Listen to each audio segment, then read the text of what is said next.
और supreme court से इस बीच एक बड़ी खबर आ रही है। फ्रीबीज को लेकर अदालत ने सख्त टिप्पणी की है। चीफ जस्टिस ऑफ इंडिया ने सख्त लहजे में कहा है कि राज्य घाटे में चल रहे हैं और उसके बाद भी कई सुविधाएं लोगों को मुफ्त दी जा रही हैं। खाने से लेकर बिजली और साइकिल तक राज्यों की तरफ से फ्री दी जा रही है। चीफ जस्टिस ऑफ इंडिया ने कहा कि इस तरह की फिजूल खर्ची से देश का आर्थिक विकास बाधित होगा।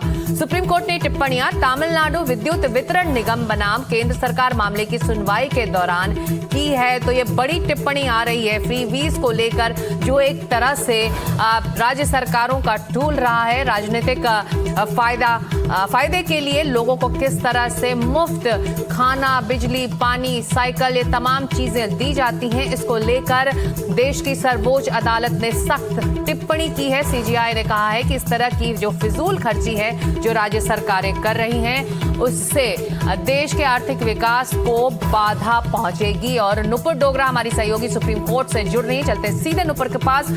नुपुर, ये अहम टिप्पणी है देश की सर्वोच्च अदालत की, जिसको अब राज्य सरकारों को जवाब देना होगा क्योंकि ये मामला अब सुप्रीम कोर्ट में है। हाँ बिल्कुल। दरअसल आज सुप्रीम कोर्ट सुन रहा था तमिलनाडु सरकार की तरफ से, जो वहां का इलेक्ट्रिसिटी बोर्ड है, उन्होंने एक पिटीशन फाइल की है जिसमें उन्होंने एक सेंट्रल लॉ रूल को चैलेंज किया है, जिसमें जो कि इलेक्ट्रिसिटी किस तरीके से डिस्ट्रीब्यूट होगी, किन दामों पर होगी, उसको गवर्न करता है।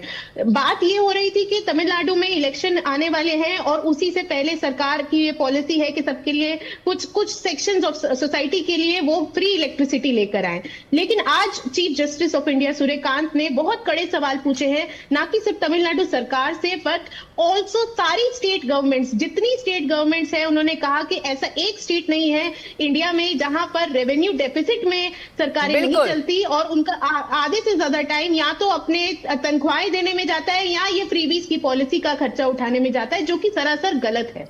बिल्कुल।